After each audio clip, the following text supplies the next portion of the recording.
Hi. Talking to Bad Jeff Cohen. He owns Bad Jeff's Barbecue in Prague, which is one of the most popular restaurants in Prague.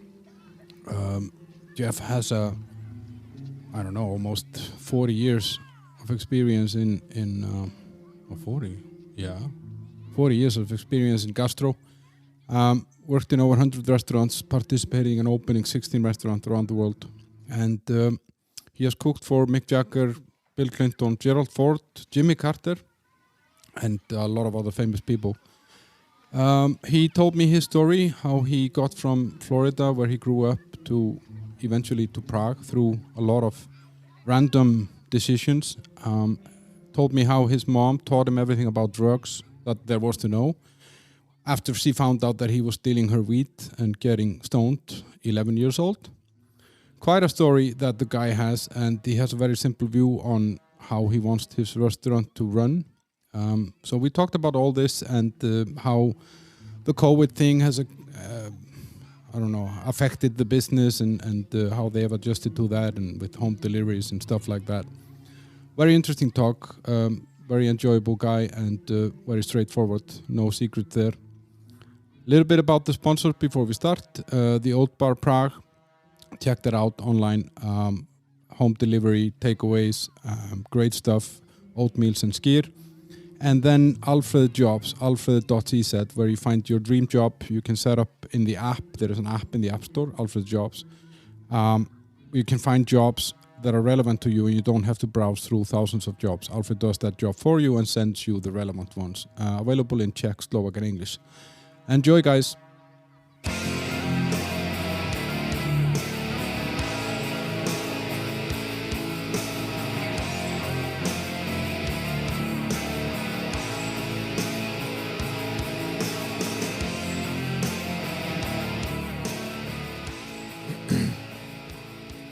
Welcome to the bunker, Bad Jeff. How are you? Thank you very much. I'm good. How are you?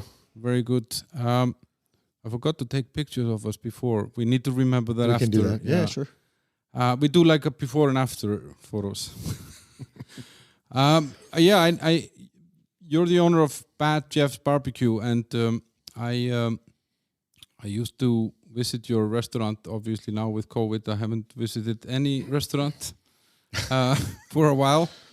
But I remember when I saw that first, I got the name wrong. I thought it was Jeff's Bad Barbecue, and I was like thinking, oh, this guy's a marketing genius. That would be a different thing. Yeah, but I was always curious, if you're Bad Jeff, was there a good one? There's a good, a bad, and an ugly. We all, three Jeffs, good Jeff, bad Jeff, ugly Jeff.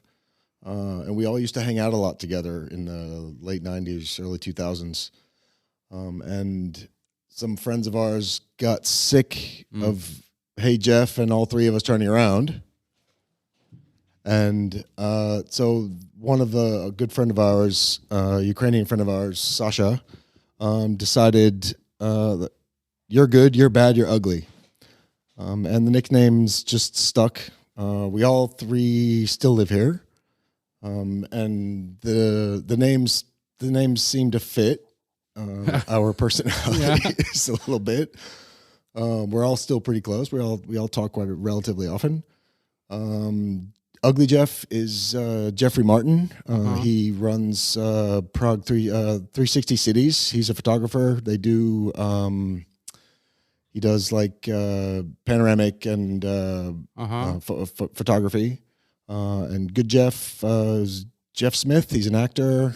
He used to own Prague TV for a long time. Started Prague TV with Todd Benson and Peter Lowe. But we used to hang out a lot, and it just got old. Hey Jeff, and all three of us turning around. So that's where it came from. So when you opened your restaurant, 7 years ago? In November, 7 years. Yeah. There was never any other name. I struggled with it, actually. I struggled with what to call it for a long time. Just bad and food can always, not be good sometimes. So, but I spent, 5-6 months trying to come up with something else. And my wife who's also my partner in the restaurant. She's she's not actively in the restaurant much, but she owns 50% of it, and we do it together. She was like, "Come on, it has to be Bad Jeff's. Like, what else is it going to be?" And in the end, that's what it became. But an Ugly Jeff didn't think about renaming his photographic Ugly Jeff's photos. I don't think so. No, he didn't. No. Probably better off with some other name. Yeah, it could be all right. Yeah. So, but we're here in Prague, in the Czech Republic, and you've been here since '96, right? '96, yeah. And but where did it all start? Where did Bad Jeff? Where was he born and raised? I grew up. Well, let's start over. I was born in Cleveland, Ohio. I was raised in Tampa, Florida, near Tampa, Clearwater, St. Pete area, on the beach. But to be honest with you, I grew up in Prague. I came. That's kind of how I look at it. I came here in '96. I was traveling around Europe on a Euro pass. It started, but before that, I was planning on coming to Europe with a close friend of mine for a long time, and we were both chefs working together, and we were planning on coming to Europe. For about a year and a half, we were planning on this trip, and at the last minute, he bailed, and I'm not going. And I was like, well, fuck it, I'm gonna go. I'm going anyway. I'm going by myself. Which, to be honest, it was the best decision I ever made in my life. But why would you want to leave the U.S.? I mean, how? I mean, like I said, I was in Tampa till I was about 18. Then I moved to Atlanta, Georgia. I was there for 6.5 years or so. And I was just not. I never felt comfortable there. I never really felt comfortable in the States. I still don't when I go back there. I don't go back that often, but I just never felt really comfortable. And I was always looking for something else. And I took a trip to Europe for 3 weeks in the early '90s with my mom, my sister, my aunt, a friend of my mom's, and my another friend. So with 5 women, which I didn't see any of the stuff that I wanted to see. Obviously, and then my mom's friend's son actually came to me, and his buddy came to meet us, and then 3 of us, we ended up renting a car and driving around a little, for about a week. But I didn't see the stuff that I wanted to see. So you had unfinished business. I did, and as soon as I got back to the States, I spent the next couple of years trying to figure out how I knew I was going to come back. I didn't really know how or when or where I was going to end up, but I knew I wanted to go back.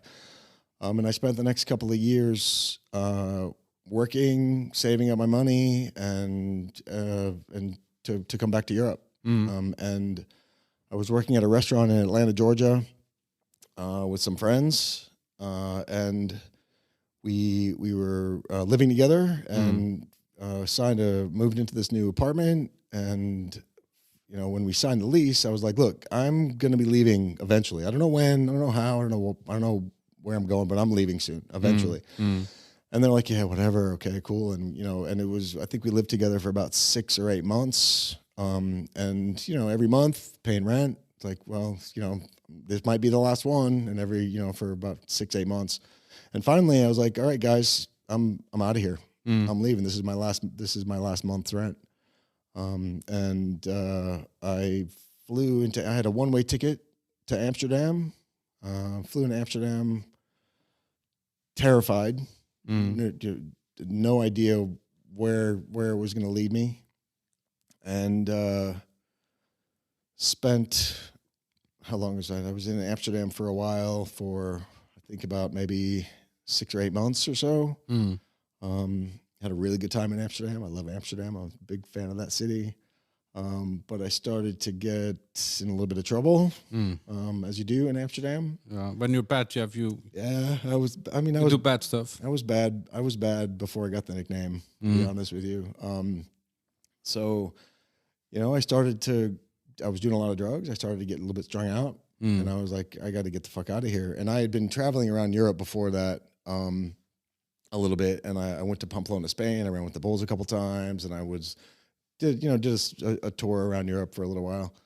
And then I was in Amsterdam for a while, for like 6 or 8 months, and started to get, needed to get out of there, and packed my shit, headed to the train station, and I ran into a friend of mine that we're actually not sure where we met first. His name is Yasha Fay. He's a former Olympic weightlifter. I credit him for getting me to Prague, actually, because I was leaving Amsterdam, and I was walking to the train station, and I ran into him and some other friends that he was traveling with, and I was like, "Whatever, how you doing? Well, good to see you, man. What's going? Where are you going?" He's like, we're going to Prague." And I was like, "What are you going to Poland for?" I had no idea. I had no idea. Typical, American not knowing what was up. And we came to Prague together, the 5 of us, and we spent a couple of weeks in Prague doing similar stuff that we were doing in Amsterdam. Yeah. And after a couple of weeks, I didn't really see much. I saw the old sports bar. I saw the Charles Bridge, a lot of Chapeau Rouge, partying. And we spent a couple of weeks partying here, and we kind of destroyed a little bit the flat that we were staying in, and we needed to get out of there before the landlord came back. And so we left, a couple of broken windows, whatever. And the 5 of us walked to the train station, and I fell in love with the city right away. I don't know what it was, but it was, it was different city. It was like the Wild West a little bit. And we all walked to the train station, and all of them got on the train, and I literally put one foot on the train, and I was like, "Guys, I think I'm going to stay," and I ended up staying, and they left. Yep. So yeah, but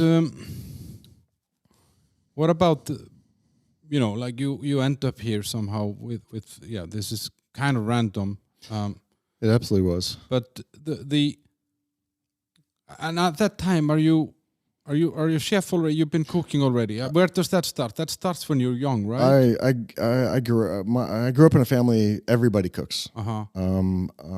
Everybody.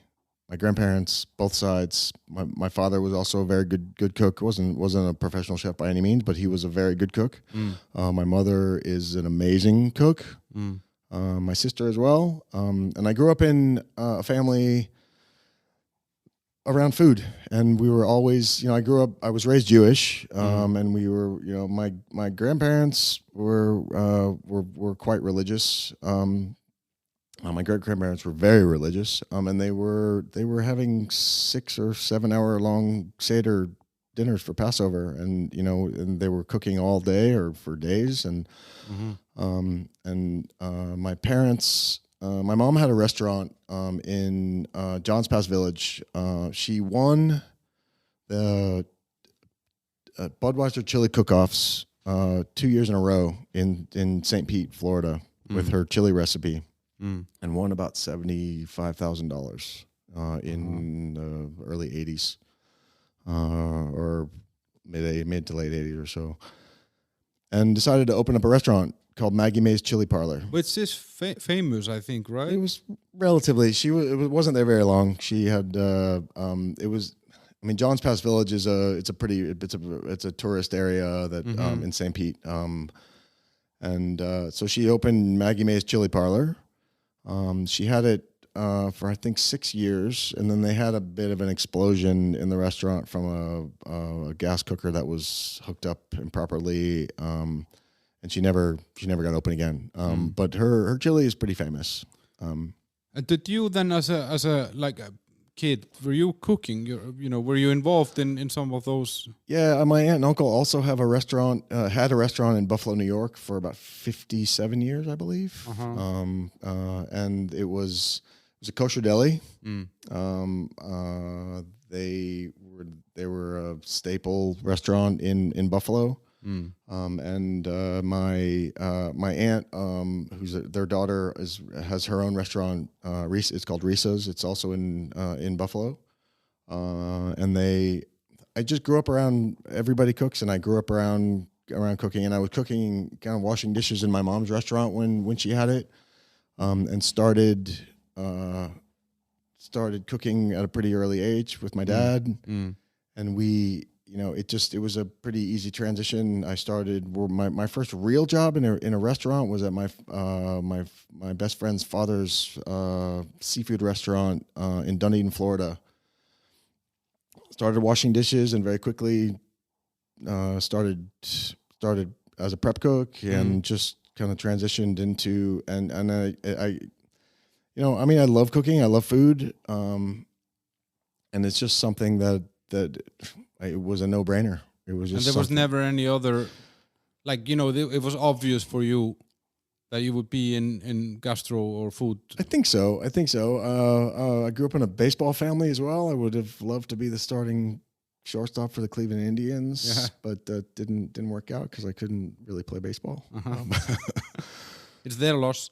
Yeah, fair enough. Thank you. So it was just an easy transition, and it was just something I was not very good in school. I dropped out of school pretty early, and at 16, at 16 years old, you could sign. A 16-year-old was an adult and could sign themselves out of school. So I did. I went to school one day and signed myself out of school. Came home early, and my dad was there. He's like, got home, and I said, "What are you doing home?" I was like, "Well, I signed myself out of school today." He's like, "Okay, well, you have two choices. You either get back in school or you find a job, because in this house, you're either in school or you pay rent." And so I signed myself into a culinary program in Clearwater. So you were out of school for a day or so? A little bit longer, but not much longer, not much. And I signed myself into a culinary program and more or less finished that. And I was working in kitchens, from then on. And I did about a 2-year apprenticeship program, apprenticeship job working for this crazy English chef at a place called Clearwater Fish House. That used to be pretty famous in Clearwater, but I think it's long gone. And I just one restaurant job after another. And what was it like? Was this how your family was? Okay, it's either school or rent. Yeah. My sister was very, very good in school and went to university, and I just was not. Why not? You're just not interested? I was not interested. I started doing drugs very early, really early, probably way too early. And what is that in your books? 10 or? I started smoking weed at 11. Okay. And started doing hard drugs relatively soon after that. But that's it's not something I recommend to anybody, but it is what it is. No. Growing up in South Florida in the 80s, it's, it was everywhere. What was that, crystal or coke? Cocaine. In South Florida in the 80s, you could throw a rock and hit an ounce of cocaine. But it didn't affect you like in the culinary school or anything. I mean, it didn't set you off track. I mean, it never got that bad or what? No, I mean, I always had, I started really young. I started when I was 11. I'm not sure if my mom will appreciate this story, but whatever. We'll block her out. Yeah. I mean, I wasn't the smartest kid. Wasn't the smartest kid in the world. So, at that age, obviously. And so I started by stealing my mom's weed. And I, rather than taking some of it, I would just take all of it. And, she would come home. She came home, and me and my friends are just baked in my room, and her reaction, other than, okay, you owe me money for my weed, was, okay, she sat me down and she pretty much told me everything that she knew about drugs. She told me about cocaine, she told me about weed, she told me about alcohol, she told me about good, bad, ugly, no pun intended. She told me what she knew, and everything that she'd done. And because of that conversation, to be honest with you, I think I've had problems. I've had drug problems, but I've never been able to not stop. I've never been able to, wasn't able to not say, okay, I knew my enough is enough. I knew my limitations, because I think it's because of that conversation. I really knew my limitations when it came to that. And it must have been like, as a kid, if you think about it, to sit down with your parent and have this conversation in this way is so unconventional, but actually maybe was what actually saved my life. Saved you, yeah. Absolutely. It saved my life, and now that I think about it, it definitely did. And they were,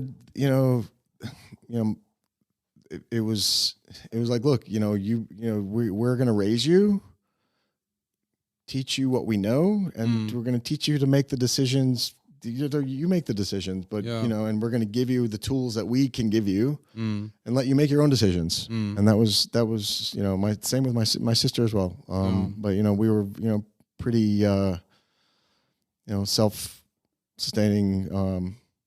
And independent. Very independent from a very early age. And we were, that's how we were raised. We had a normal upper middle class upbringing. And they must have been happy when you choose culinary. I mean, like that must have been kind of like okay. Well, my dad was an educated man. My dad, he understood that I made my own decision, that I was going to make my own decisions. He would have preferred me to stay in school, and to maybe go to college and go to university and go that route. But it wasn't in the cards. It wasn't going to happen. I rebelled very early. I was a bad student, and I was a very bad kid in school. I think it was in my 9th or 10th grade year in high school. I got suspended.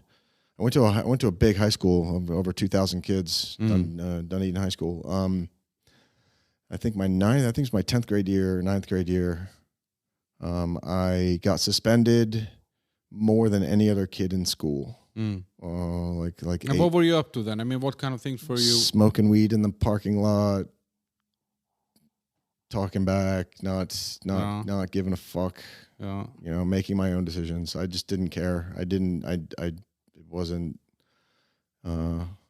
pretty stubborn kid as well. Why do you think this is? I mean, was it like you wanted the attention, or you just didn't give a shit, or I mean? I just didn't. I knew it wasn't something that I was gonna do. I have slight ADD, attention deficit disorder, and it didn't sink in, and I just didn't care. And I was very, very, rebellious against it. So the bad Jeff is born very early on. It was bad before I got the nickname, let's say that. Yeah. My family will definitely agree with that.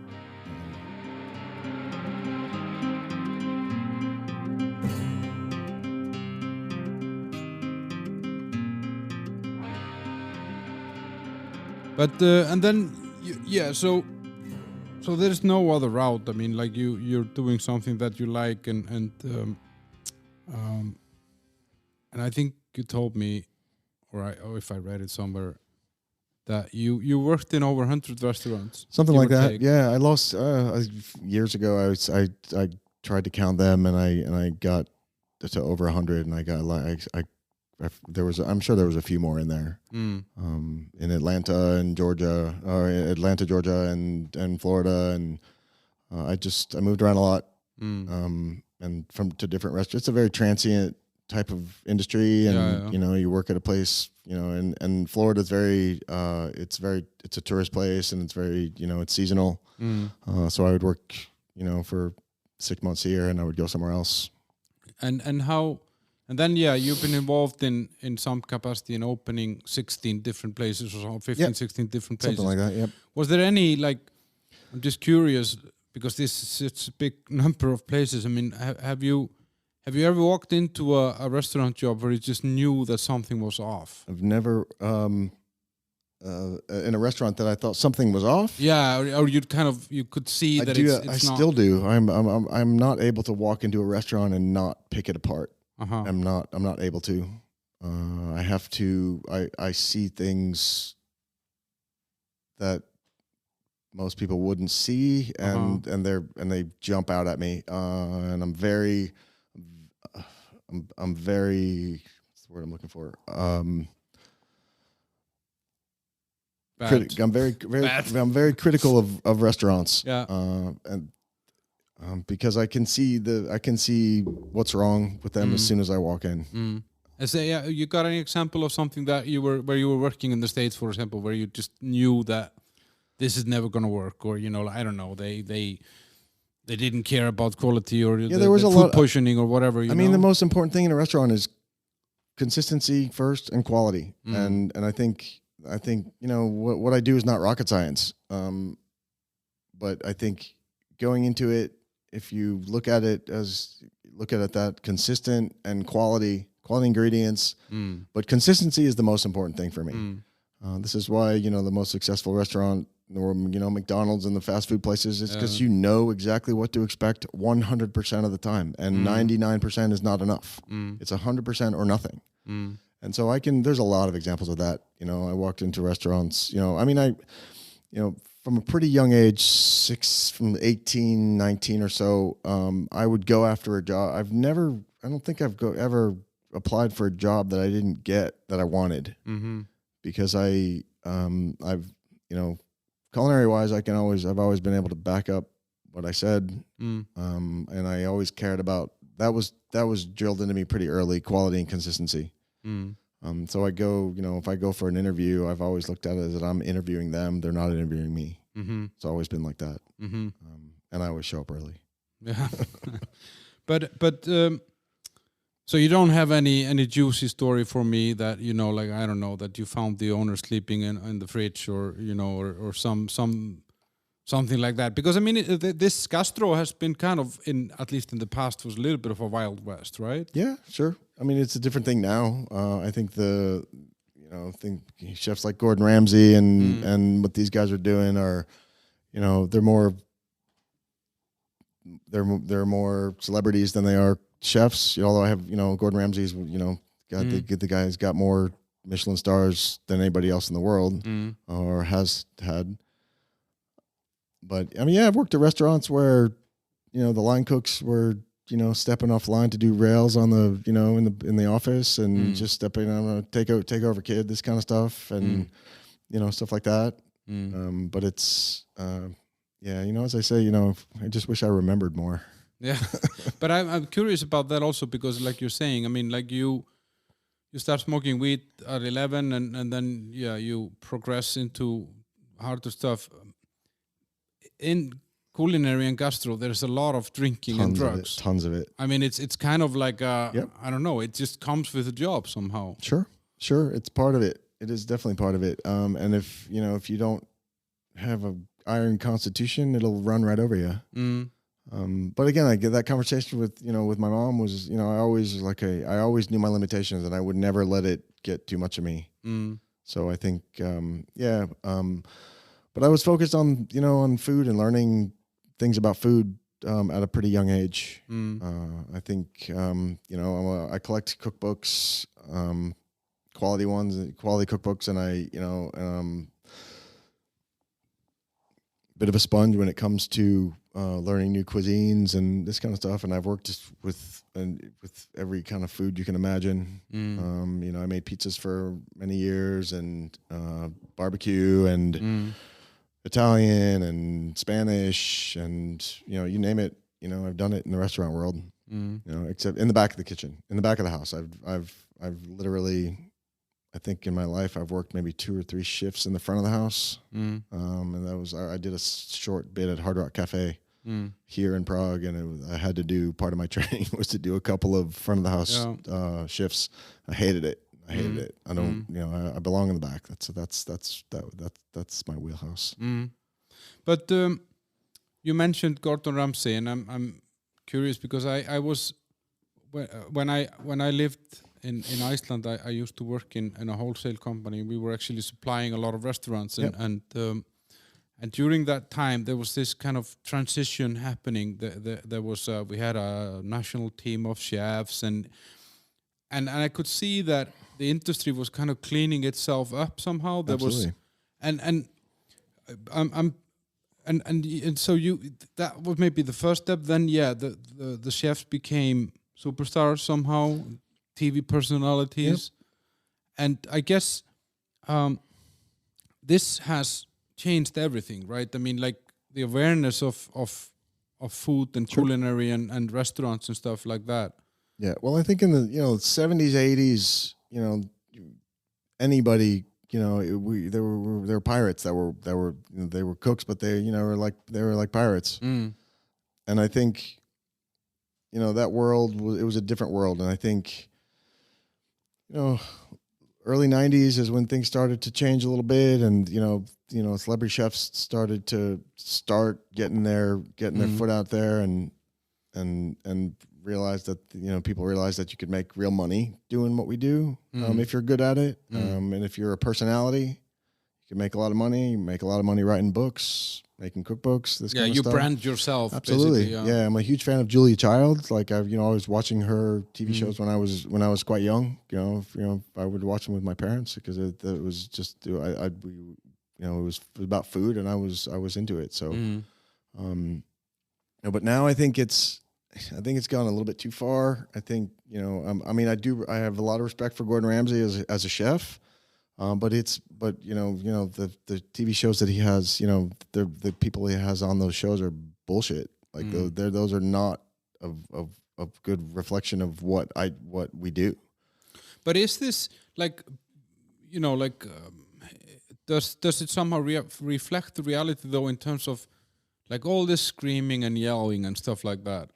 I mean, I've heard stories like that out of the I've seen gastro it. industry. I've seen it. I've done it. But that's old school. It's old school. I worked for a long time for Kampa Group here in Prague. I worked, for Nils and Marek, for about almost 9 years or so, give or take. About 2.5 years, 2 years or so at Kampa, and about 5.5, 6 years at Sahelna. And we got yelled at a lot. We got, those guys run the kitchens through fear, and that's a lot. That's done a lot. Because you can get results that way. Sustainable results. Now, no, I don't think. Why I don't not think now? because people are too sensitive now. That's how I grew up. Too many good chefs. Yeah, good Jeff's not so good. Ugly's not so ugly, and then there's bad. Yeah.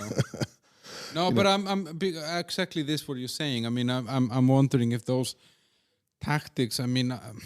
If they actually work today, or did they maybe never work? I think they did work. I think they absolutely worked. When Marek would come into the kitchen at Kampa, Marek is just Kampa is like a 5-star. Not 5-star, but it's Kampa Park. Yeah, Kampa Park. It's it was the culinary world started with Kampa Park in Prague. Like Nils and Marek started the whole thing here. They pretty much. There's a few others, but that was the big one. And I got my start. I started working there. Marek was a genius at walking into the building, walking into the kitchen, and he wouldn't open every fridge or every drawer, but he could smell what was missing, what was wrong. As busy as we were back then, we were doing 800,000, 1 million crowns a day, which is like a $40,000, $50,000 a day. A day. I think the record, whatever. I don't want to talk numbers about it, but we were doing ridiculous, 900 people, 900 covers a day, consistently every single day.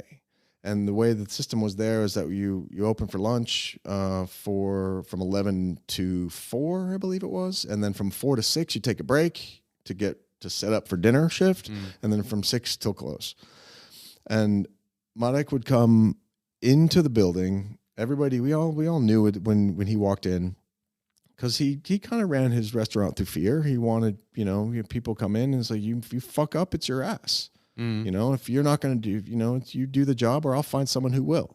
And he would walk in and he could smell it. He could, you're busy like that and there's something gets missed. Your salmon is under or over portioned, or one of your sauces, your butter sauces are broken or whatever it is on whatever station. He could smell it and he would go in there and he would find it immediately. He would walk up to it and he would open that drawer and he's like, "What the fuck is this?" And we knew that if that happened, it was our ass, and we would do anything you could. Absolutely, you do everything in your power to not fuck up. And as busy as it was, I mean, we were doing long week, short week. We're working 80 plus hours a week on the long week, and then 35 hours, 40 hours a week on the short week in just 2 days, give or take, whatever. But you work, your short week is Wednesday, Thursday, and then you're off Friday, Saturday, Sunday, off for the whole weekend. Then you start your long week Monday morning, Monday, Tuesday, off Wednesday, Thursday, and then you work Friday, Saturday, Sunday. That long weekend, Friday, Saturday, Sunday, and you're doing 800,000 crowns a day and doing 900 or 1,000 covers a day, every day. It's tough. It was one of the busiest restaurants I've ever worked in, and it was, but Monek taught me consistency. This is what it's about. It's about you do the same. It's consistency. This is what we do, and this is, although it can, we could do specials and we could still be creative, but you want smart robots that are able to do the same thing over and over again, and do it well. But so you don't think that this, like seeing, what's his name, this Gordon Ramsay, I mean, Jamie Oliver didn't scream at anyone. He was just this Jamie kind Oliver's of nice. He's not a chef. Uh-huh. Jamie Oliver he's a cook that writes good books, and he's pretty on screen, and I'm not. He's a likable personality. He's a personality. Yeah, he is. yeah. But Jamie Oliver's not. His restaurants are all closed, if I'm not mistaken. Gordon Ramsay is a different story. Gordon Ramsay is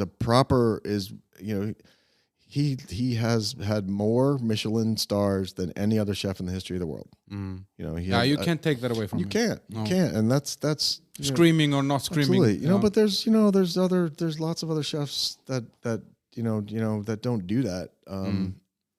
I'm coming to mind. Sorry. But then what seems to me, like, I mean, I don't know anything about food except that it goes a lot into my mouth and into my belly. I'm not a chef. I occasionally still call my mom to have her remind me how long I need to soft boil an egg.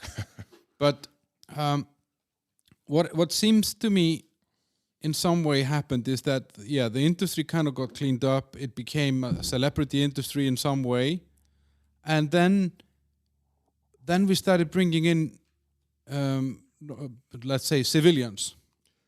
We started bringing in people that are, and we made shows about them, like MasterChef and all that stuff. What do you think about that? What is that like? I think MasterChef. I think what is it called? Top Chef. I think Top Chef for me is the only one that is legitimate. MasterChef. I mean, MasterChef is also legitimate, but those guys they're not professional. They're not professionals. Top Chef is real. Some of the best chefs in the United States that are competing to prove who's the best. Yeah, but when you then take it down to the Joe on the corner, I mean, if I would be brought in, but Hell's Kitchen, I think is bullshit. It's complete. Those people are not brought in there to be good cooks and be good chefs. They're not. They want them to be shit so he can yell at them because it's good. It makes good for good TV. So that I can't stand. I can't get through an episode of those shows because it drives me insane. Top Chef I can watch. I've watched every season. I can watch them all day long because I learned something from them because those are real. Tom Colicchio, who's the main judge on Top Chef, is one of the best chefs in the United States. He's got craft restaurants all over the country, and but it's real. Those are real proper chefs, trained chefs. Exactly. But I'm curious more about the like those shows that take just the regular Joes like me, and I'm thinking, okay, so does that devalue? Because what seems to happen is that somebody goes on some sort of a TV show, wins it, and then he or she is supposed to open a restaurant. It's impossible. I mean, even like I mentioned, Hell's Kitchen. Like the winner of Hell's Kitchen becomes Gordon Ramsay's. Runs one of his. It's bullshit. They don't. They don't. They're not capable of it. I do a lot of restaurant consulting, and I get a lot of people that I know that call me. It's like, hey, I got some money. We're thinking about opening a restaurant. Normally, my first conversation is it's usually how much money do you have, because that's obviously that's number one. And depending on how that the answer to that question is like, my suggestion is give me 10,000 Czech crowns right now. Don't do it. Yeah, you will thank me later. I just saved you. I saved your relationship. I saved you millions of crowns. I saved you headaches. I saved you countless sleepless nights. And it's only going to cost you 10,000 crowns. If you don't love this business, do anything else with your life. But do you think it devalues it? That I do. Yeah? I do. I think I take offense a bit at somebody. Because I can feel that. I do. I take offense at somebody who thinks that they can, because they've got some money and they've eaten in restaurants, that they can, I always use the analogy of like, I've had my teeth cleaned many times, but I wouldn't become a fucking dentist, and I think that somebody, because you have some money and you need a hobby, you think that you can do what I do, and you can't. And you can't, and you think all I got to do is get the doors open, and we'll make tons of money. Like this is a marathon. This is not a sprint. No, and I've seen that there are places here in Prague that I've seen which were obviously created as some sort of a pet project. Yep. And none of them ever worked out. They don't. They never do. They will fail. They absolutely will fail. But I take big offense to it. Like you can't. I've been doing this for 35 plus years. Like you can't do what I do and know what I know because you have some money, and it's something that, I mean, I'll help. I'll do my best to help you if you're going to pay me. Yeah. But how is it like? So you learned this, and then you worked in bunch of places, and you've basically been doing this now for like 40 years, almost. Yeah. Right. So what is school versus learning on the go? I mean, like, did the school give you a foundation or? Yeah, I mean, it did give me a foundation of classic French techniques and this kind of stuff. You can't learning your 5 basic mother sauces, this kind of stuff, and some basic butchery skills and this kind of stuff. But I learned most of what I know from being on the job. I learned a lot during the apprenticeship that I did. That was a lot. That was crazy, but it was. I learned a lot of that in that. But I learned most of what I know from being from doing it, and fucking it up and making mistakes and learning not to do it again. And getting yelled at and getting pinzettes thrown at you and plates pushed onto waiters' feet because they said something wrong, and chefs turning around to you, hey, Glitzy, do it again, make them again, and then making the waiter pay for them. Yeah. Another thing that I think has impacted this industry a lot is the reviews and the kind of the open access to I mean, I don't know what to criticize, and I don't know how it is, but I can imagine that people are more inclined to write a negative comment, absolutely, than a positive one. Yeah, I'll criticize it. I think, things like TripAdvisor and Google reviews, I think, are more, more honest, because but TripAdvisor, I don't understand what gives somebody, so that somebody doesn't know necessarily what they're talking about, the right to write something. Everybody's entitled to their opinion, but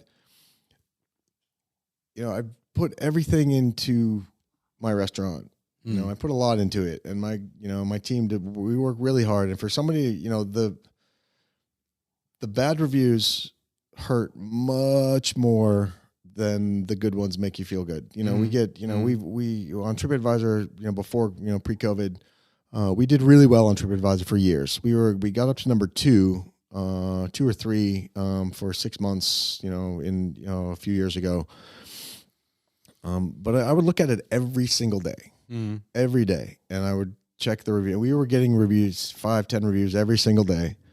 And normally they're good and positive. But I also think that the negative ones, the ones that aren't bullshit, the ones that aren't just somebody with an axe to grind or whatever, the legitimate ones, everybody fucks up, everybody makes mistakes. I think that you use the bad ones. That's how we get better. I don't necessarily want to know. I mean, I want to know about the good ones just so I can, brag about them, and tell my staff, how good of a job they're doing. But the bad ones are the ones that we really want to hear, because that's how we get better. And we use those as a tool to get better. And if you use it as a tool, then I think it's fine. But I think, my wife made me take TripAdvisor off my phone, take it off my computer, and she made me stop looking at it, because I would, 2 a.m, I would roll over and I would see something, I would see a bad review, and I wouldn't sleep. That shit drives me crazy, and it really, it hits home. But this didn't exist when you were starting. I mean, like there was no such thing. I mean, I don't know, 40 years, there wasn't really an internet, No, but there was magazines and newspapers and this kind of stuff but like, for instance, I think the guy from Check Please that does the reviews here in Prague. He has, I don't think he's worked in restaurants, but he has a food background and he loves food, and he's an honest writer. And I think there's lots of reviewers that write stuff that have no idea about food, and they write bullshit that they don't know what the fuck they're talking about, and they're writing it to get page views and to get that kind of stuff. And Bruce does not do that. He writes about food because he loves food. And he's an honest, I know him actually. And he's, I think when we got #1 on his burger list once or twice, I think. And I saw him and I was like, thank you. Appreciate the nod. Thank you very much. Next time you come into the restaurant, your burger's on me, your food's on me. And he's like, look, dude, I don't do that. I won't do that. I thank you. I appreciate it, but I won't accept that. And that's honest, and I think, the honesty is, if you're writing a review with honesty, cool. That's fine. Like, I'm fine with that. But if you're writing nonsense, whatever. So we kind of got onto how you, with a small pit stop at Amsterdam, you ended up in Prague, and you put one foot on the train, and then you decided to stay. Yeah. Then did you know then that you were gonna go into some culinary here? I mean, that was. Yeah, my first cooking job here was at Bohemia Bagel. Little Glenn Spicker gave me a job. I worked there for about 5 or 6 months. Glenn's a friend of mine. I don't know, friends don't always want to work with your friends, but I think him and Glenn and Tracy were running Bohemia Bagel, and I was kitchen manager there for a while. And then after that, I was working at a place called Boomerang. And then I started. I started at Kampa Park. I was. They were opening the place in Bratislava, Le Monde. After Kampa, that was the next one that they opened. And Marek, the executive chef, was going to Bratislava to open Le Monde, and he needed a chef to run Kampa. And Nils had met this guy named Alex Fry, I think in New York.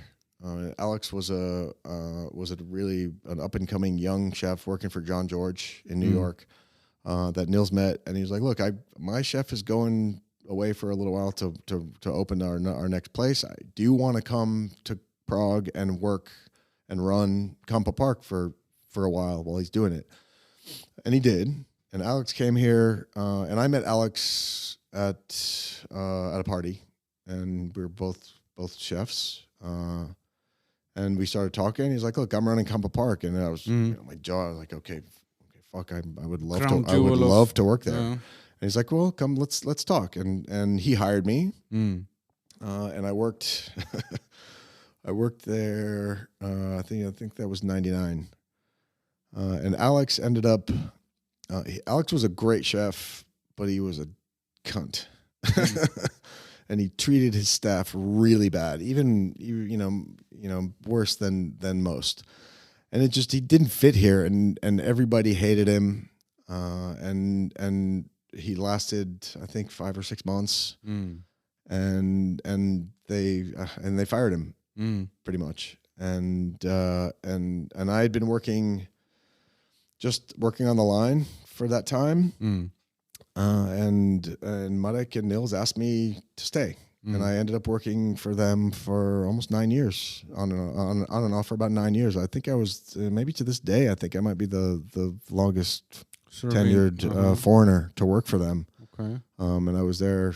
They've had a few since, but it was an amazing experience. You know, I met some. You know, we fed everybody. Everybody. You know, fed famous people. Everybody. You know, Mick Jagger's 60th birthday party. Schwarzenegger and everybody came here. Everybody was here. Tom Cruise and everybody came to Campo Park back then. Everybody. Their pictures were up on the walls, and and it was an amazing. And we were making incredible food. Incredible food. Maybe not incredible food for New York or for other. Maybe it was, but it was definitely incredible food for Prague. It was something that was nobody was doing anything like that here. Does that add some pressure when you know that you're cooking for Schwarzenegger or Tom Cruise or Mick Jagger? At first it did, but you get used to it. It wasn't no, because everybody's every dish is VIP. You know, it's something that I met Slash at George Prime Steakhouse, nice. By coincidence, and I remember that I went into a blackout and told him something about how I lost my virginity and stuff, and he was just like, what the fuck is wrong with this guy? But I mean, did you meet, how does, when a person like Mick Jagger comes into a restaurant, could you as a chef come, hi Mick, I'm bad chef? No, because I was, no, I mean, Marek would. Yeah. Nils definitely would. Nils, the owner. Absolutely. And Peter Lastovička was the chef de cuisine there for many years. He also would. But it was just one of the guys. No. At Campo it was a little bit different because before they did their first big reconstruction, the kitchen was an open kitchen, and so people could just walk up and they could talk to us. Ben Kingsley, people like that they would come, hey, thanks guys, this kind of stuff, and but you get used to it. But I was used to that as well. But I cooked for a couple presidents in my life. I cooked for Bill Clinton, Gerald Ford, Jimmy Carter, in Atlanta. Gerald Ford. Yeah. You've been around the block. Yeah. I was in Atlanta in the 90s, or mid 90s. And so how does that work? Just now that you say it, I mean, if you're cooking for a president, was it the serving president or the Clinton? No, Clinton was president at the time. He came in. He was the governor's mansion was up the street from the restaurant that I was working in. It was called Houston's at the time, and it's a pretty relatively famous place. Not famous, but it was very popular. And Clinton came in. But the Secret Service came in. Yeah, and they checked. They do. No, they came in. There was about 80 of them that came in. Whoa! And they are all over the building, and they're checking the food and checking everything. And then he comes in, and nobody was out to come or go while Clinton was in the building. But he actually walked around and shook every hand in the building. Wow! That's it's like in the movie. So they come. Cool. Yeah, it was cool. So after something like that. Yeah, short. Yeah, then Mick Jagger is kind of a small potatoes. I don't know about that, but but it's it didn't get you're focused on the food. You're focused on I'd rather make sure I'm focused on their food and making their food really kick ass.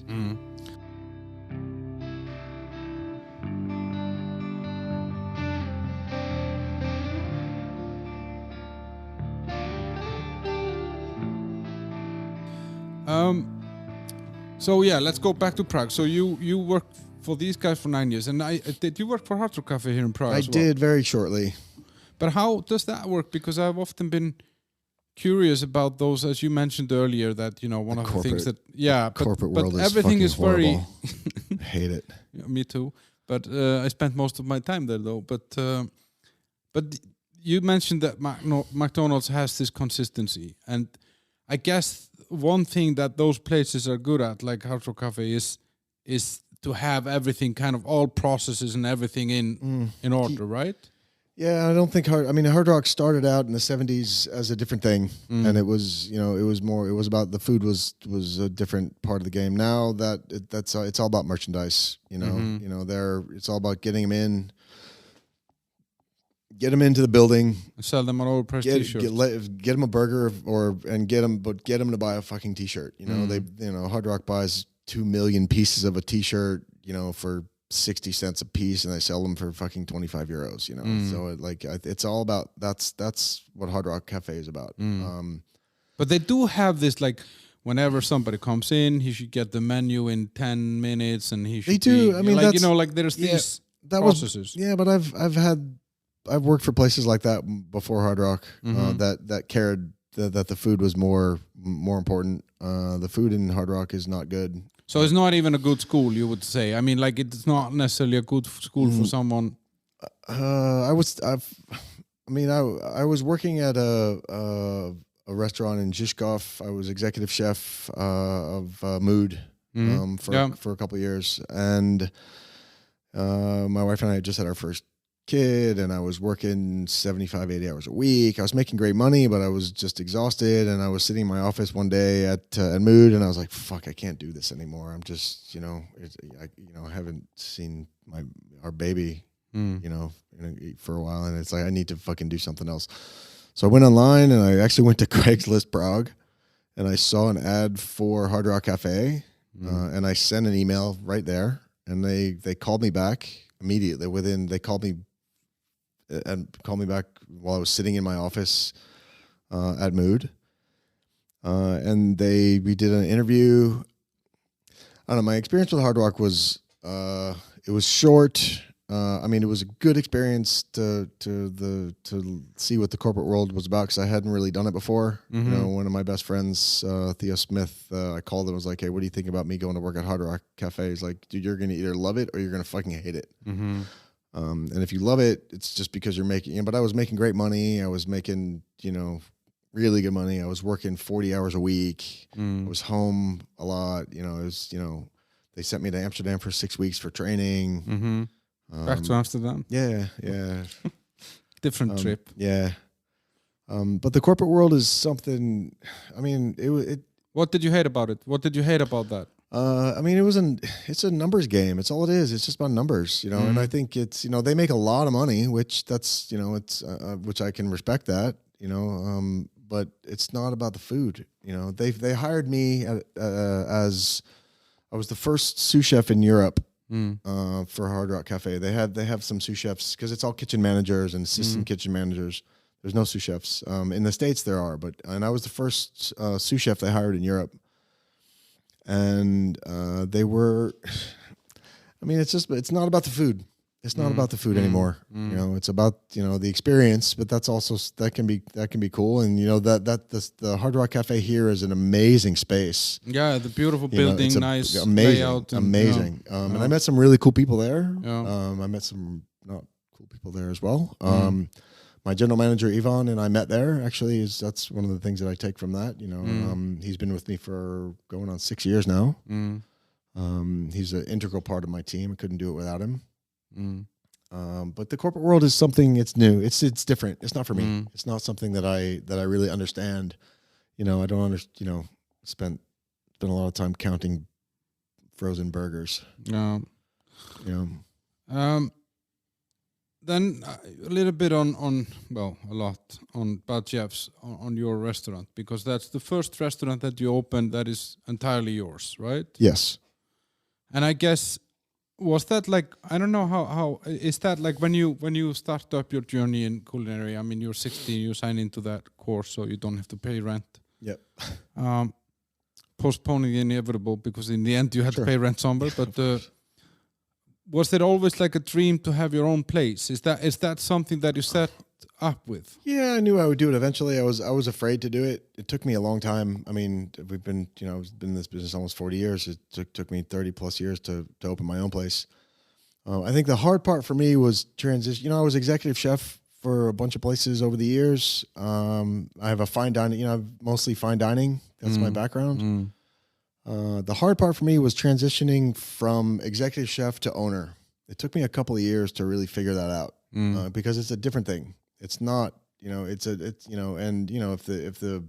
the owner is doing executive chef stuff, then the stuff that he should be doing as an owner is not getting done. And then if and shit rolls downhill. So that was tough. It took me a couple of years to really figure that out. Mm. But I think I did. But it's with my team. Like I said, I do what I do really well, and if I don't do it really well, then I find somebody who can, and I put them in that role. That's kind of been a philosophy.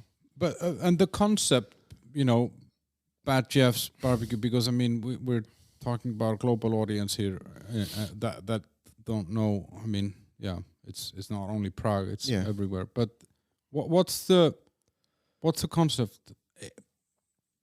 Or what did you set it out to be? I mean, I like I said, I have a fine dining background, so I wanted to do, I didn't want to do white tablecloths, but I wanted to kind of make, I kind of coined the phrase "dirty barbecue." It's kind of what we do, but it's with a kind of not a fine dining, sort of a fine dining feel, but fine dining in the sense of the quality of the service, and the quality of the wines, and the quality of everything, and the atmosphere, and that. But with barbecue, and it was something, and we were the first barbecue restaurant in Prague. Now there's lots of others, not lots, but there's a bunch of others, and there's some good ones.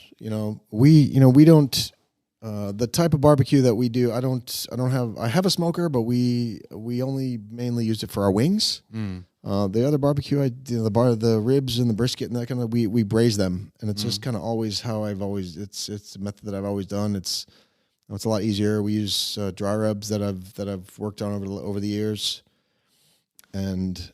But how is this? I'm just curious because I mean I ate many times in your place, and I love the food. And actually, when you say it, the atmosphere is different than what I would expect necessarily for this cuisine. It's a little bit more elegant. That's what we try to do. I mean, we want it. Not interactive, but we want it, uninvasive, but still there. I think it's not that in your face. Exactly, cafe. It's not intrusive, but if you don't have a drink waiting, an empty glass in front of you for very long, my staff they pick up on that pretty quickly, stuff like that. But and the cuisine and the menu that you built, or the concept that you built, is this? I don't know. Is this from the heart of Bad Jeff? Is this the cuisine that you liked, or you saw it as an opportunity in the market? I think it's a bit of both. We saw. When I was, the Hard Rock thing, didn't work out for me, and I was trying to figure out, what I was going to do, and my wife was sick of me. We just had our first baby, and Sarah was just like, look, you got to stop. You got to stick with something. Can't keep changing jobs every year and a half or 2 years, and we need some consistency. And I was like, okay, well, let's open our own place. And I saw that there was no barbecue here, and I love doing barbecue. And I saw there was a gap in the market, but I also saw that there was an opportunity for us to do something pretty special with the quality and the consistency. It took me a while to find the right people, which I ended up doing. I think. No, I'll put my staff, my staff up against any other restaurant staff on this planet. Like, my guys are amazing, and they love what they do. I think trust is a massive part of it. I trust nobody that works for me is in the building for very long if I don't trust them. And there isn't anybody in the building that I don't trust. And there really never has been. Even the guys that have come and gone, there was always trust there. We always have there's always issues in the kitchen, but whatever. That goes with the territory. Yeah. So I think we saw a gap in the market, and we just like, let's do something. And then we saw we could do something pretty cool. Talking about the trust, because when I started working here 12 years ago, I was often told by my some of the managers that I had under me that I was too nice, that I was trusting people too much. I do that as well. Yeah. I do that as well. I'm very trusting, and it bites me in the ass. But I mean, I only know one way to be. But I'm wondering about the cultural difference. If it's because like they very much wanted to kind of all power to reside at the top somehow, and to receive orders instead of making decisions, and rather be guided or rewarded or whatever. I'm just. Well, I mean, I think and in gastro, it's a tricky business because there are many places where the money can leak out and this kind of stuff. Yeah, I mean, I've never in 7 years. There's never been a single crown missing from my restaurant. My guys are, if they want to roll a toilet paper or they want to grab a beer before they leave, they send me a message. But I pay them well. I pay them much. I would say a lot more than other places will. And you retain the same. I do. Ivan's been working with me for almost 6 years. My sous chef Mikhail's been with me for 4.5 years. My first general manager Mucky we were working together for a long time. We'd worked together on and off for 10 years. It's I think consistency in the kitchen is you can tell a bad restaurant by the places that turn their staff over a lot. It says a lot. But you mentioned it that like you try to get people that compliment you on the areas where you have weaknesses, but isn't it still? I mean, it's your business, yours and your wife's business. So doesn't it all end up somehow with you anyway? Yeah, I look at it as it's my job and my responsibilities, and I'm in the role of making the decisions, but my staff are there to implement them. And the ones that but I take their opinions quite seriously. I know they're good at what they do, and I respect their opinions. So it's not my way or the highway. It's never been like that. It's like, look, if you think, what do you think about how about this? And it's like, well, we can't do that because of this. But it's all about clear discussions and open lines of communication, and I think it's key. You mentioned this transition from I don't know, what did you call it, the main chef or from executive chef to owner. Yeah. I mean, was it harder than you expected somehow? Much harder. Much harder because of all the stuff that you had to think about. That you have to think about everything. You have to think about everything, and I gain much more respect for people like Nils Jebbins and owners of other places that have been owners for many, many years. Nils has had Kampa for 25, 27 years for years and years. And much more respect for people like that for doing what they do for as long as they do it. And I've made it 7 years, still alive through this COVID thing. We see the light at the end of the tunnel, and that light, luckily enough, is not the muzzle flash from a shotgun, which is it could have been. So yeah, I mean, I think it was a lot tougher than I thought it would be. But I mean, and it's kind of, I have often in my career I've had various management roles, and very often I've been greeted with the phrase, "Oh, you're not an expert on the subject. You're not really great at, I don't know, whatever, fucking IT or whatever it is." And I say no, but I'm good at finding people who are good at that. Yeah, as well. I mean, but I also think that the only thing that I know is that I don't know shit, and I think finding people that I do what I do well, and the people that I surround myself with in my restaurant, I find the ones that do the things that I don't do well, that they do them very well. And I think that's very important. But people have this, I mean, like, they have this expectation though that if you're a great chef, then you should be able to run a great restaurant. Bullshit. It's not. It's two separate things. A restaurateur and a chef are not the same thing. No. I think I know lots of very, very talented chefs that have made awful owners. And I'm still figuring it out. I'm not saying that I'm mastered the art. I have not even close. Anybody will tell you that. Anybody that knows me will tell you that. But being a good chef absolutely does not translate into being a good restaurant owner.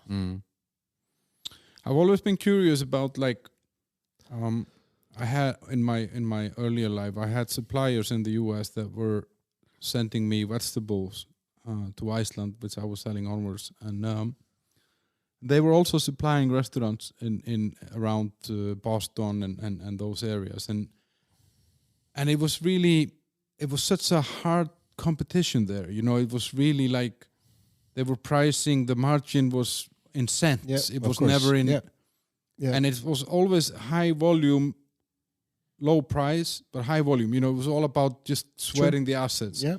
Is that different here? I mean, is the U.S. market, when it comes to this, more competitive than you would think here in Europe, or? I think it's getting pretty competitive here. There's, I think, Czech suppliers have a tendency. I think like the big guys, Macro, for instance. I think Macro, they don't necessarily. They know that they got me. They know, or most of us, they know we're gonna use them and keep going there. And they don't necessarily care if I don't, because it's such a massive of customers. Yes, they don't care. And I've had, I think there was one year that I think I spent around 3 million Czech crowns with Macro, which is about that's like 120,000 euros, something like this over the year, something like this. Is that right? No, 3 million Czech crowns. Yeah, something like that. Yeah. And then after the New Year, so we called Macro and like called our rep and like, look, we need to, okay, this is what we spent last year. I need to sit down with you. I want to talk about some better prices. And they're nope, nothing we can do for you. This is what we got. This is what we got. And it took a long time.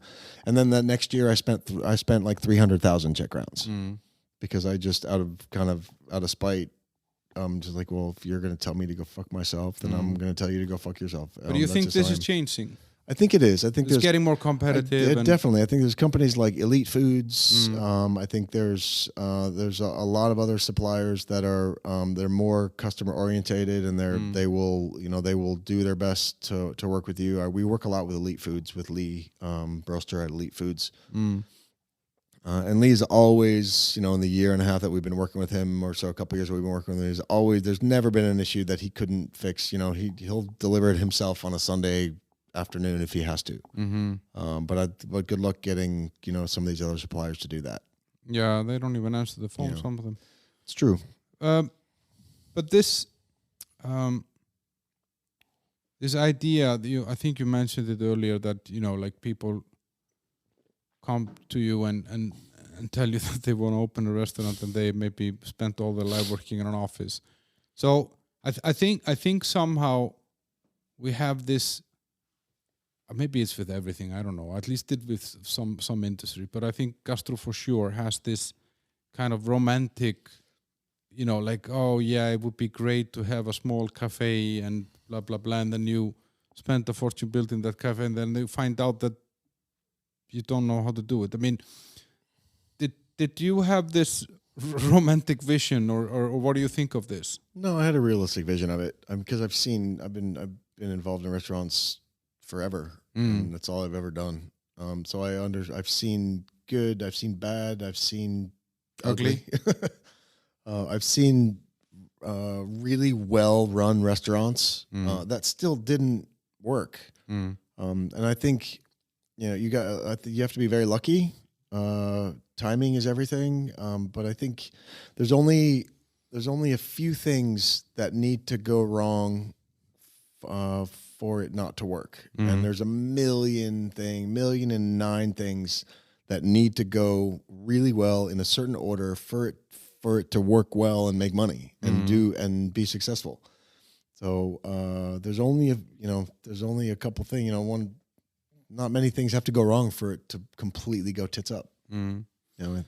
But why do you think people have this romantic idea about this? Where does that come from? Because food is sexy, and I think most people like to eat great food, and I don't think because years ago they think it can be easy.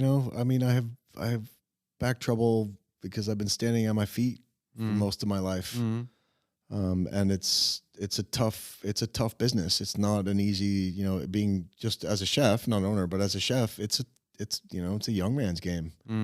and it's long hours. And if you want to go to work for somebody like Campa Park or these big restaurants and if you want to go work for Gordon Ramsay or work for Alinea or work for these really really top restaurants in the world, it's like a marriage, and it's a lifestyle. It is, but you can expect to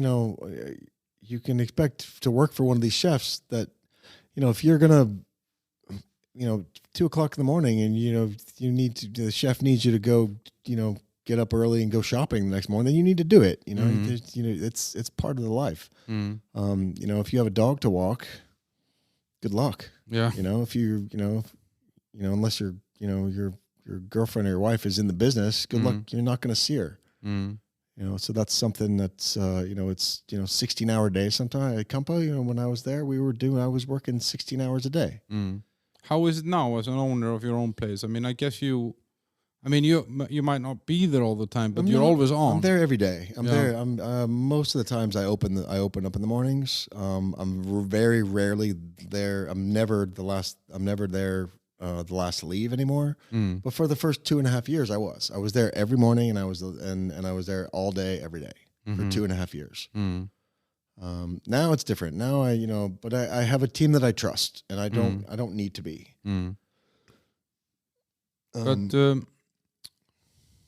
But you still need to be available if they have some problem in the evening when you're always gone, right? I'll drop what I'm doing I'll drop whatever I'm doing at any time, day or night, if they need me. And holidays? What is that? Yeah. What is that? Something on bread. Yeah.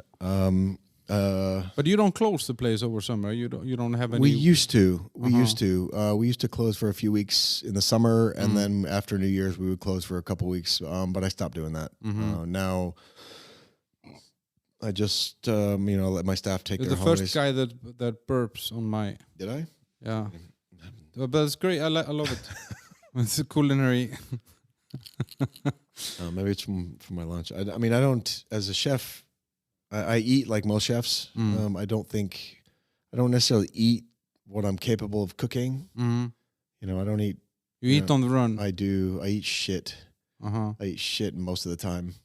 Not your own food. I mean, you don't cook a great meal in the kitchen. If I'm walking through Macro and I say like, okay, I get a wild hair at my ass to cook a pork tenderloin or whatever. If I cook something, it's really good, but it's pretty rare. I cook eggs a lot myself for my kids, for my daughter. Who cooks at home?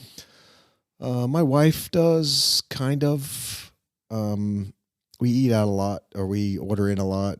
I love my wife dearly, but she's not a very good cook, unfortunately. You need to block her as well as your mom from listening to this. Maybe she'll listen to it, but she knows. But she cooks for the kids, but it's noodles with ketchup and Parmesan cheese. My daughter's will experiment more than my son. My son will not. It's something that we're working on. But I eat fast food a lot. I eat a lot of pizza. For me, food needs to be, it's sustenance. I need to, I love to eat, and I love food, and I love to eat great food, but not all the time. It's not something that I do all the time. I can't, especially now, I can't afford it. But I do eat. It needs to be on the go. It needs to be fast, and I need to be able to. I've probably eaten, I don't know, probably 50% of my meals in my life either in my car or standing up.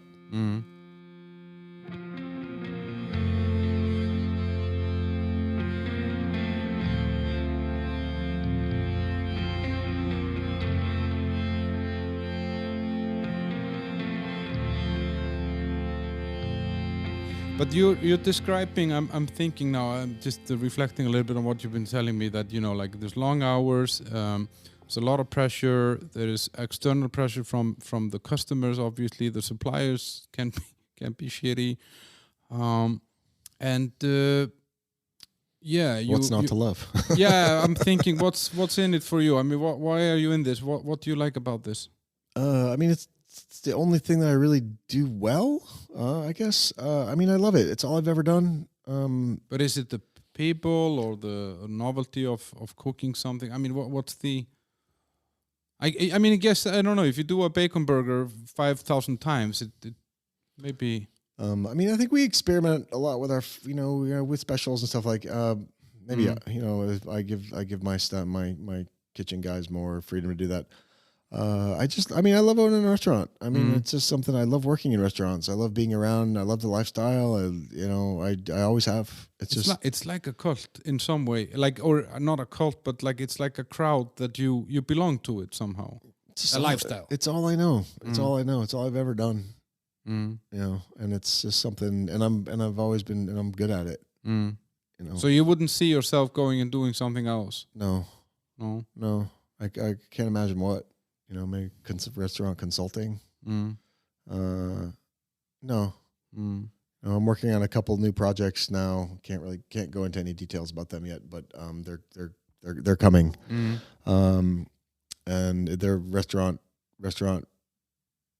projects. So no, it's all I know. And I don't like to do things that I don't do well. No, and it's a good rule. I mean, obviously, it must be painful to do something every day that you hate. Yeah, I couldn't imagine that. That I couldn't imagine. But if you, where was I going to take this? Yeah, I wanted to ask you about the meat versus vegan, and all the fake meats and all that stuff. I don't mind them. I think but I'm thinking, what does it impact? I mean, do you feel this? Are customers asking? Absolutely. And we actually do some stuff. We do stuff with Beyond Burgers and Mana Burgers. We do some. The sustainability of meat, I think, is a real issue.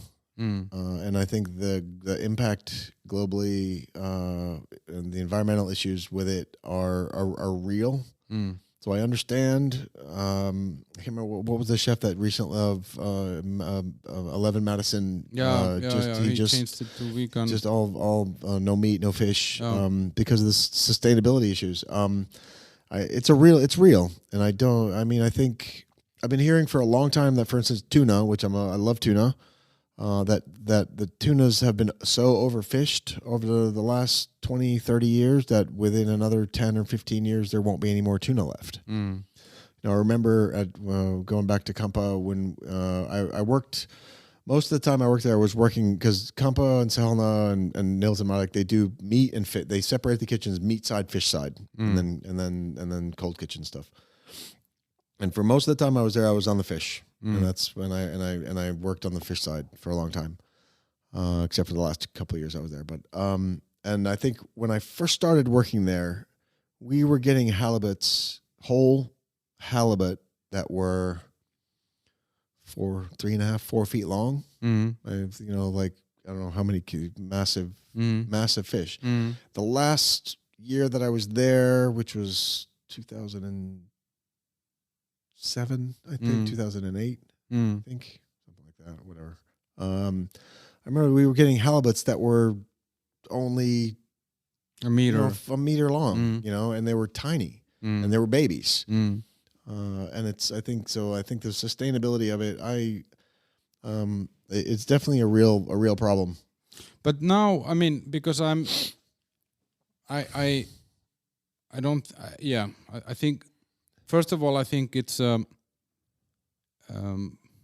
think there are bigger issues with pollution and stuff like that should be solved before we start fucking up with the nutrition that has kept us alive for millions of years. But that's my personal opinion, and I also find it a little bit strange that the biggest proponents of this transition are actually investors in most of the companies that are. They're telling us the problem and then they're selling us the solution, which, it's a world we live in, though. Yeah, unfortunately, Agreed. And some sort of an end game of capitalism that is exploiting us to the maximum. Sure. But but if you think about it, like, because I mean, barbecue and this cuisine that your concept is based on, I mean, not just yours, but I mean, multiple concepts, is very much based on this meat. I mean, like, do you My restaurant. think it will kill it somehow? I hope not, but I mean, my restaurant. I think what was the last full year that we had pre-COVID? 2019. 2019. I think we purchased, if I'm not mistaken, I think it was around 12 or 13 tons of pork ribs throughout the year. One 55-seat restaurant doing, I think, total meat. I think it was just a ridiculous amount of meat going through our restaurant. It's a small place, 55 seats, small kitchen, but it was like 13 tons of pork ribs, if I'm not mistaken. If I'm mistaken, I'm not very far off. It's a lot of meat coming out of that kitchen. And so I think it's gotta end somewhere. You know, I think, I just lost my train of thought. Sorry. But I think that could be, you know, other ways to say that, you know, you need to be able to buy what is grown locally and stuff like that. And then, you know, if I don't find it normal that I'm supposed to stop eating a cow or a pig that roams here in a field. And I know that farming here is way different from what it is in the US, for example. It's more, how would you say, friendlier to the animals and so on? I don't think it's not actually. I mean, I think on the big Masso Combinazze meat companies, the meat suppliers are not. They're not. You know, I know they butcher chickens here. The way that they kill chickens here, they throw them in an electrified pool of water. But you know, stuff like this, and I think it's. No, but I think, like, if you look at the size of the land and animals per square feet and all that stuff for cattle and stuff like that, it's different in Europe than it is in the US. I mean, fair enough. And, sure. and there are you less chemicals used. But anyway, I don't find it normal that I'm from a DNA inherited of meat and fish eaters, that I should be flying in some fucking avocado from South America and substitute with that, you know? Yeah, of course. Okay, I agree with that. I mean, I think if people, you know, we do Beyond, like I said, we do stuff with Beyond Burgers and Mana Burgers, and we do stuff with that. If people want it, I'm fine. I got no problem, you know. But I would never stop selling meat. You know, it's a meat restaurant, and that's what we do mainly. You know, but we have, but we get more and more the requests for vegetarian stuff and to have vegetarian options, and it's always tough to figure out what you want to do, but it's the demand is there, so so we do some stuff. COVID obviously has been a huge kind of gray cloud over anything called restaurants. How has it, I mean, apart from just losing all the revenue and all that, but I mean, we were talking before we started recording. You know, you went just before COVID. You started doing home deliveries through a partnership through Volt, with Volt and these things. But I'm curious about, like, what has it changed? Like, did you have to reinvent the menu somehow? We slimmed it down. Yeah, we slimmed it down. We took a lot of the more expensive stuff, the more expensive stuff off the menu, and made it. You know, we lost some staff, so we wanted to make it as easy for the kitchen as it could possibly be. Yeah. And fewer items or smaller. Yeah, not that many, but we slimmed it down by probably 25-30%. And took some of the more expensive things off. You know, we had a pork chop on the menu that we don't do anymore. We had stuff like that we took off. We just didn't want to have it sitting around. And we just focused on the main stuff that we do and the stuff that we do well, the barbecue stuff. You know, wings wings and ribs are our specialties. Those are the two things that we do most of. The ribs are amazing. Thank you. But does it? I mean, because when you're delivering to a customer that is not sitting eating from a plate in your establishment, then how can you?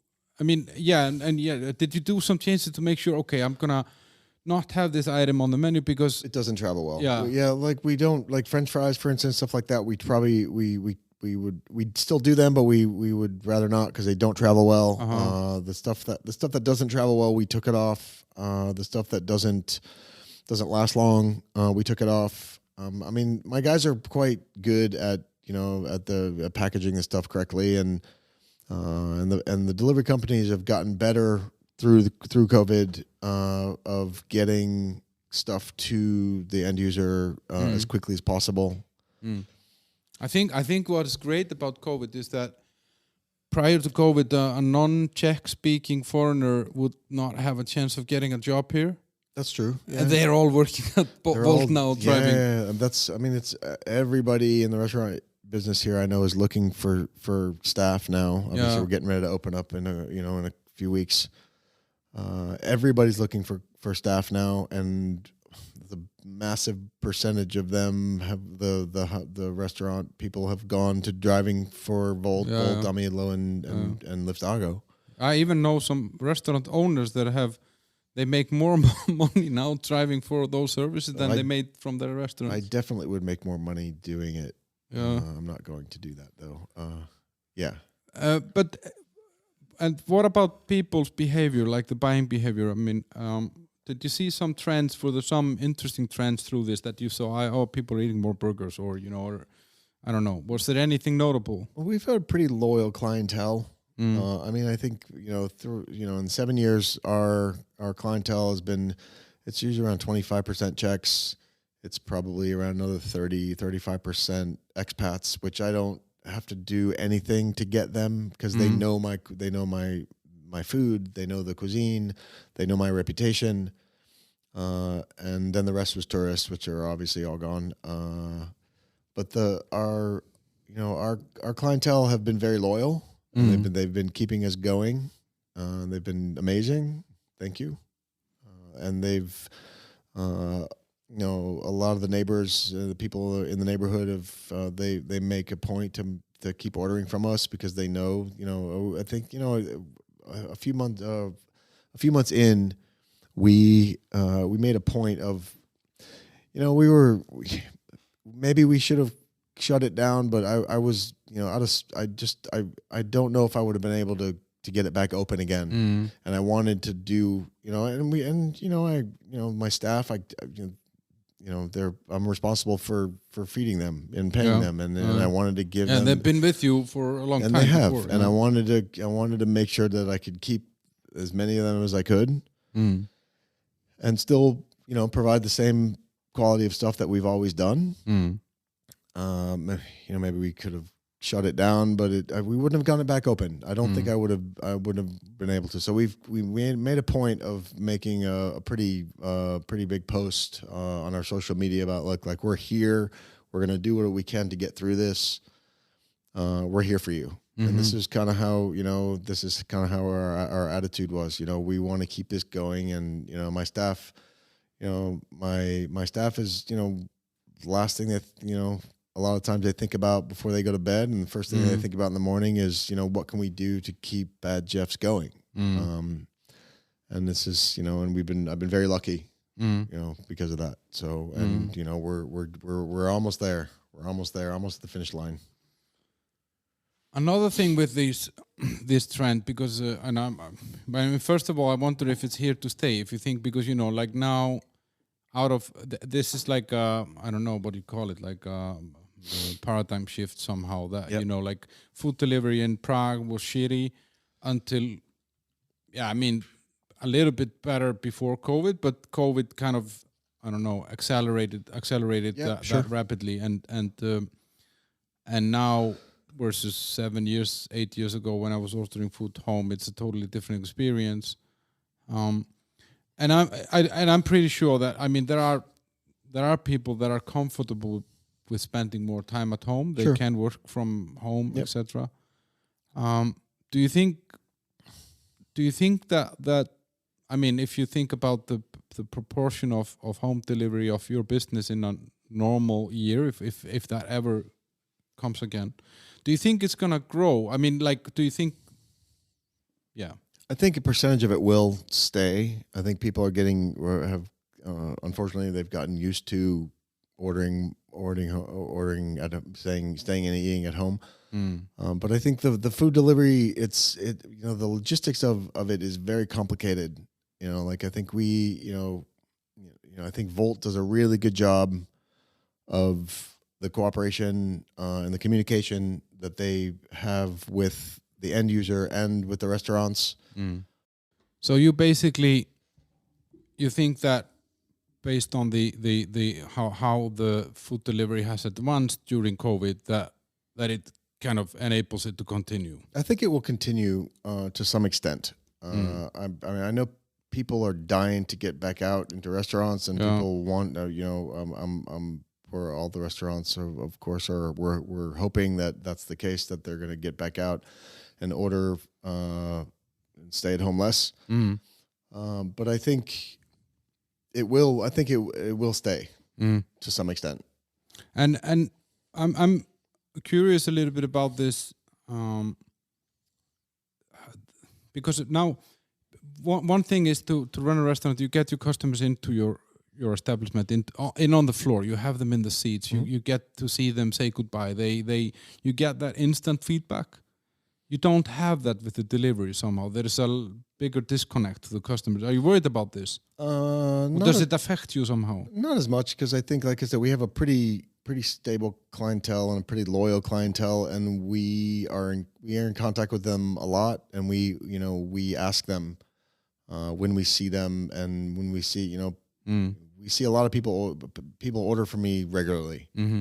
Same names over and over. We see a lot, and that for us, that's enough, that they just keep ordering from us. And I think, and it goes back to us we're pretty good at what we do, and being the fact that we focus on the quality and the consistency. We know the stuff that's going out is what it's supposed to be and what we want it to be. But it must be different though. Like, I mean, the interaction. Because if you, let's say you stand in the kitchen and you know there have been 100 people in the restaurant, and you look out through the kitchen door and you see those happy smiley faces. Sure. Now you see nothing. It's been much harder for my staff. I mean, my staff, they have been suffering. That there's nothing worse in a restaurant, especially in the kitchen, than we're sitting around and doing a couple orders an hour, as opposed to being busy. That's what we love, and I think that's it's been very, very difficult for them to not have that interaction, and not the day just flies by when you're busy, and when it's been if you're sitting around twiddling your thumbs all day, then it's creeping by, and it's really tough, and that's something that we've been struggling through, and like I said, we're right there. We're right there. We got. Yeah, it's coming. So, but hopefully, otherwise, I mean, you're just gonna be busy with a full house of customers in the summer now. 14th, we'll open the doors on the 14th of June, and see how it goes. We're expecting as many people as we can get. But all the people that we know, and we know a lot, they're just chomping at the bit to get back out to sit in a restaurant. The terraces are great. We don't have a terrace, but we have tables out front. We've got a few tables out front now that we're just putting out there. But we just can't wait to get people back into the restaurant. Yeah. Okay, and if people want to follow you, so the restaurant has a Facebook page, right? Facebook, Instagram, yep. That's Bad Jeff's Barbecue. Yes, it's pretty straightforward. Yes, yeah, easy to find. Yeah, and any other mediums or anything else? No, I guess that's it, right? Facebook, Instagram is the main ones. Yeah, yeah. What if just one thing, Jeff? If you had one meal that you had to choose to eat every day for the rest of your life, what would that be? It's a good question. Grits. Oh, I make great grits, actually. No, it wouldn't be grits.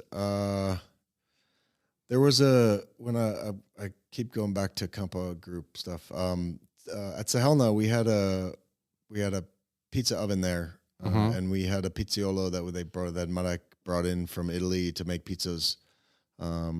For a few years, and there was one dish that actually Peter Lastovička and Marek created.